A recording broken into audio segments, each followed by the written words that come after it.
예전에 한국의 어떤 유학생이 한국 지금도 몇 조씩 내고 있는데 뭐 이야기를 막 하는데 트럼프 입장에서는 웃기는 이야기예요. 그 사람들 1년 연봉 다 줘야 되죠. 거기에 무기들 갖다 놔야 되죠. 1조 2조 문제가 아니에요. 물론 저는 철수를 한다고 생각 안 합니다. 중국 방어를 위해서라도 함부로 줄이지는 않을 거예요. 지금 가장 걱정해야 될 사람은 젤렌스키죠. 뭐 기본적으로 트럼프는 푸틴하고 가깝습니다. 중국을 봉쇄하기 위해서 러시아로 손을 잡겠다는 생각을 해요. 막 싸우면서 트럼프한테 혼나고 야단맞고 그런 느낌을 보여줘야 돼요. 젤렌스키는 그걸 보여주면서 국민들한테 이야기해야 되는 거죠. 내가 어쩔 수 없이 휴전에 합의했다라고 하면서 자기 책임을 갖다가 트럼프한테 넘기면서 휴전을 하게 될 거라는 점 봐요. 국제시사문예지 파도의 김동규 편집장입니다. 오늘은 미국 대선이 이제 결과가 나왔잖아요. 그것이 이제 세상에 어떤 영향을 미치는가. 이른바 트럼프 2.0 시대의 전망에 대해서 지금부터 조금 말씀을 여러분들 들어볼까 합니다.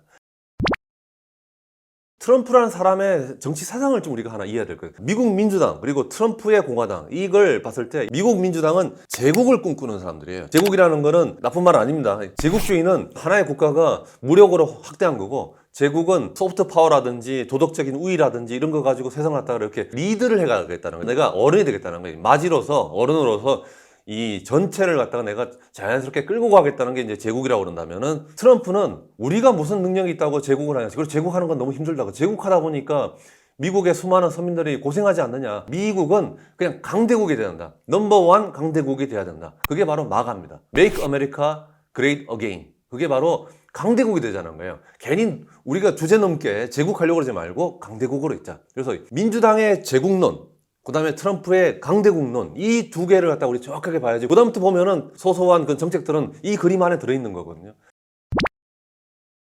일단 첫 번째 제국을 하려면은 이 도덕적인 우위 같은 게 좀 있어야 돼요. 그래서 총칼만 가지고 다 안 돼요. 어른들도 야단만 쳐가지고는 동네가 안 따라요. 야단치는 거는 밑에 오히려 그 어르신의 오른팔 되는 사람이 야단치러 돌아다니고 이장님이 돌아다니고 진짜 동네에 촌장이 계시다면은 촌장은 가끔 나타나가지고 어루만져주고 예쁜 말 해주고 덕담을 하고 이렇게 하는 거예요. 그러니까 이 덕담을 하는 조직과 돌아다니면서 야단치는 조직이 같이 움직이는 건데 바로 미국의 민주당은 이 덕담을 하면서도 야단치는 이익을 다 해보겠다는 거예요. 근데 그걸 하려면 기본적으로 돈이 많이 듭니다. 그렇다고 해서 미국 시민들한테 돈 내라고 할 수는 없잖아요. 돈 내라고 그러면 세금 올린다고 그러면 정권 무너지죠. 여러분들 세금 올리라고 그래가지고 미국이 영국에서 독립했잖아요. 필요하면 올려야죠. 당연히 올려야 되는데 아무 설명도 없이 이해도 안 시켜놓고 납득도 안 시켜놓고 갑자기 올려버리면 보통 국가가 깨져버립니다.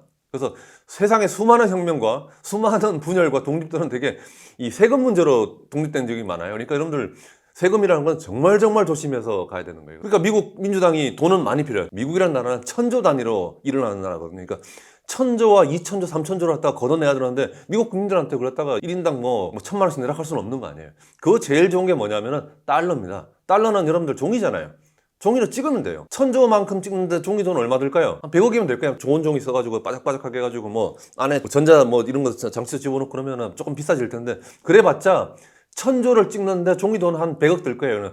100억 들어가지고 1,000조를 갖다가 가가지고 유럽 가서 물건 사고 뭐 그다음에 전쟁도 치르고 뭐 다 하는데 얼마나 좋아요. 그게 바로 달러 패권이에요. 전 세계가 달러를 함께 사용하도록 만들어 놓고 그러면 미국에서는 달러를 그냥 찍어내는 거예요. 세금 안 내도 됩니다. 그런데 트럼프가 언제나 그거 가지고 시비를 걸잖아요. 왜 쓸데없이 오지랖 넓게 남의 나라 다 개입하고 다니고 네가 뭔데? 우리가 뭔데? 우리가 그걸 왜 맡아야 되느냐라고 트럼프는 이야기하는 거예요.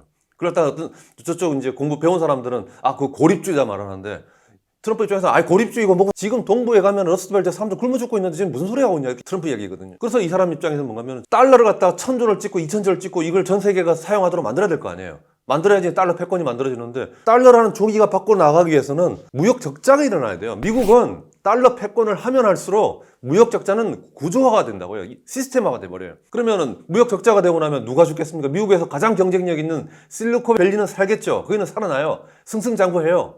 그런데 미국의 러스트벨트처럼 경쟁력이 조금 없는 그런 거는 달러 패권 때문에 더 죽어가는 거예요. 여기가 가장 첫 번째 타격을 받는 거예요. 그러니까 트럼프 입장에서는 그거 하지 말자는 거예요. 한국에서도 트럼프 들어오고 나면은 달러가 세질 거냐 말 거냐. 지금 우리가 1달러에 1,400원이 넘잖아요. 이거 달러가 세다고 해야 되게. 달러는 지금 강달러예요, 강달러. 자기 나라 화폐가 세지면 수출이 잘 안 됩니다. 자기 나라 화폐가 약하면 약할수록 수출이 잘 되는 거예요. 그래서 지금 일본 같은 경우도 그렇고 한국도 그렇고 원화, 엔화 다 약하기 때문에 우리가 수출 잘 되는 거거든. 경제 성장에 도움이 됩니다. 그러니까 트럼프 같은 경우는 약달러를 갖다 추구를 할 거예요. 미국 달러를 갖다 약화시켜가지고 미국의 수출을 늘리면은 옛날에 이제 막 파산할지 모르고 도산할지 모르는 러스트벨트의 공장들이 주문이 들어오면서 살아나기 시작할 거다. 이렇게 보는 거예요. 그러니까 트럼프는 약달러로 가게 돼 있습니다. 약달러를 하는 방법 중에 하나가 아까 말한 대로 달러 함부로 찍지 말다도 있을 거고, 또 하나가 아까 말한 대로 미국이 달러 패권을 갖다 약화시켰다고 그랬잖아요. 달러를 갖다 너무 많이 찍어가지고 내보낸 그런 작업들을 이제 그만하자는 거 아니에요. 그만하기 위해서는 또 하는 게 뭔가면은 이른바 암호화폐. 그러니까 달러가 전 세계 국제화폐로 활용되는 그걸 갖다 좀 줄여나가자는 거예요. 달러가 국제화폐 된 거는 몇십 년 안 돼요. 그전까지는 보통 금이죠, 금. 전 인류가 함께 사용하는 금이라고 해요. 그러니까 금 같은 존재가 지금 말하는 비트코인이라든지 이더리움 같은 거라고 해요. 어느 나라의 끝도 아닌 그냥 인류의 공통 자산가처럼 돼 있는 거라고 해요. 디지털 금으로서의 그런 크립토 화폐, 그 암호 화폐를 갖다가 그 역할을 갖다 더 주겠다 뭐 이런 이야기를 하는 걸 봐가지고는 트럼프는 결국은 그쪽으로 가면서 공격 포인트는 제 생각에는 달러 패권을 약화시키는 거예요. 그걸 하기 위해서는 그러면은 외부에다가 우리가 어른 노릇하면서 그 오지랖 넓게 했던 것들 이제 줄여나가야죠.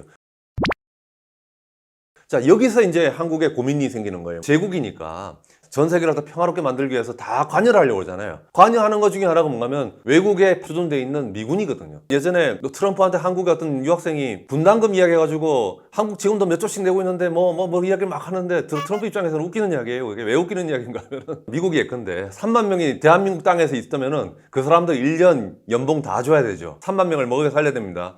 거기에 무기들 갖다 놔야 되죠. 그러면은 미국이 주한미군 3만 명을 유지하는 돈은 1조, 2조 문제가 아니에요. 훨씬 더 큰 돈이에요. 수십조예요, 수십조. 이 수십조 이야기를 하고 있는데 갑자기 우리도 1조 내는데요. 뭐 이렇게 하는 거 보면은 어린 친구를 갖다 야단칠 수는 없으니까. 그래서 그냥 반박만 하고 말았지만은 1억도 아까운 돈이고 대한민국의 혈세는 함부로 쓰면 안 되기 때문에 한국의 외교관들은 철저하게 10원이라도 안 주려고 노력은 해야 되죠. 그건 맞아요. 맞는데 그럼에도 불구하고 미국의 입장에서는 뭔가면 주한미군으로 쓰는 거, 주구동 미군으로 쓰는 거, 주1 미군으로 쓰는 그 돈 다 합치면은 1년에 몇백조 될 것 같은데 전 세계에 이제 뿌려진 거 이거 줄이고 싶을 거 아니에요. 그런데 전 세계에 있는 미국의 주둔한 미군을 갖다가 절반으로만 줄여내면은 1년에 200조 나가는데 그 중에서 100조 정도 줄인다. 이 100조를 가지고 미국의 복지로 쓴다든지 다른 걸 쓸 수 있다. 뭐 이렇게 이야기할 수 있는 거잖아요.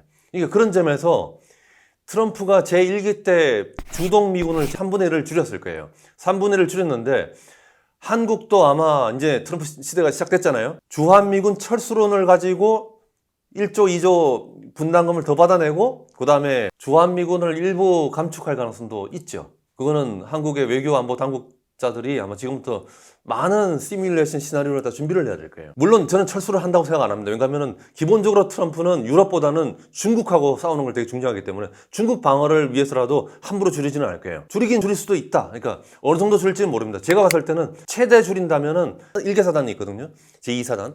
1개 사단을 갖다가 여단으로 줄이는 게 그게 맥시멈이 아닐까. 그러면은 뜬금없이 왜 줄이냐. 북한에 위협이 있고 뭐 중국도 있고 그런데 왜 뜬금없이 줄이냐 하려면 명분이 필요하잖아요. 주한미군 철수, 주한미군 감축에 명분이 필요한데 그걸 위해서라도 트럼프는 제1기 때 해왔던 북한 김정은 위원장과의 교섭을 시작할 거예요. 김정은 위원장 간에 뭔지 모를 그것들 갖다가 자기 이제 이익이니까 마무리를 해야 되니까 좀 할 거라고 저는 생각을 해요. 최대 할 수 있는 게 2기까지 할 수 있는 게 아마 제 생각에는 일본도 만들려고 그러거든요. 이시바 총리도 지금 평양에다가 연락사무소를 만들려고 그래요. 연락사무소라는 거는 그 대사관으로 가는 전 단계입니다. 그래서 연락사무소를 만들려고 그러는데 트럼프도 앞으로 4년 안에 평양과 워싱턴 DC에 연락사무소를 교환하는 정도까지는 합의를 보려고 하지 않을까 라는 그런 생각을 하고 있습니다. 그리고 그런 합의를 이끌어내는 그 과정에서 봐라 내가 지금 북한 잘 컨트롤하고 있고 북한도 뭐 말 좀 잘 듣지 않냐 그러니 북한 위협은 내가 좀 빼줬지 않느냐 주한미군도 내가 조금 줄여야겠다 이렇게 이야기를 끌고 나가지 않을까. 이거는 한국 외교 당국이 생각할 수 있는 가장 어려운 난제예요. 트럼프 아마 집권하자마자 움직이기 시작할 테니까 그걸 준비를 해야 될 것 같고 지금 가장 걱정해야 될 사람은 젤렌스키죠. 뭐 트럼프는 그랬거든요. 자기는 집권하자마자 24시간 내에 전쟁 중단시키겠다고 그랬으니까. 그리고 기본적으로 트럼프는 푸틴하고 가깝습니다. 트럼프는 공화당 사람이잖아요. 공화당 외교하는 사람들이 뭐랄까 가장 아름다운 외교? 공화당적인 외교가 뭐였는가 하면은 공산국가들 있잖아요. 소련이라는 공산국가가 있었고 넘버 투인 중국이라는 공산국가가 있었잖아요. 두 개의 거대한 공산국가가 있었는데 그리고 공산당이면 자기들끼리 친하다고 생각하잖아요. 근데 공화당의 닉슨 대통령하고 그 다음에 하버드에 있었던 키신저 교수 어떤 두 사람은 다르게 생각해요. 이 사람들은 정치 현실주의자거든요. 정치적인 국익이 이념을 앞선다고 보는 사람들이에요. 그러니까 중국은 중국의 국익이 있고 소련은 소련의 국익이 있는 거지. 그 사람들이 마르크스주의 함께 공부한다고 친구가 됐다고 해서 함께 평생 같이 갑니까? 안 갑니다. 필요하면은 서로 배반도 하고 그러는 거지. 그러니까 이 사람들은 뭔가 하면은 넘버 원인 소련과 넘버 투인 중국이 국경선도 너무 길잖아요. 분명히 싸울 거라고 보는 거예요. 싸울 거는 보니까 그 사이에다가 쐐기를 박자라고 해가지고 넘버원인 소련을 갖다가 봉쇄하기 위해서 갑자기 닉슨이 달라가가지고 중국과 손을 잡아버리죠. 소련이 봉쇄하고 당하고 나서 그다음부터 이제 쇠퇴의 길로 들어가면서 몰락해버린 거거든요. 그러니까 미국의 공화당 사람들의 꿈은 뭔가 하면은 이런 식의 외교적인 대혁명, 큰 획을 한번 그어보겠다고 하는데 제가 오랫동안 지켜본 트럼프는 무슨 꿈을 가지고 있는가 하면은 중국을 봉쇄하기 위해서 러시아랑 손을 잡겠다는 생각을 해요. 옛날 그 닉슨이 했던 걸 갖다 거꾸로 하는 거죠. 러시아하고 그렇게 하려면 친구가 돼야 될 거 아니에요. 그러니까 자꾸 우크라이나하고 전쟁 못하게 하려고 막 그랬던 거예요. 그래서 그런 점에서 당장 전쟁을 중단시킬 거예요. 중단시키고 지금 우크라이나 내에 러시아 사람들 사는 동남부 쪽에 지금 푸틴이 땅을 갖다가 러시아가 땅을 많이 점령하고 있거든요.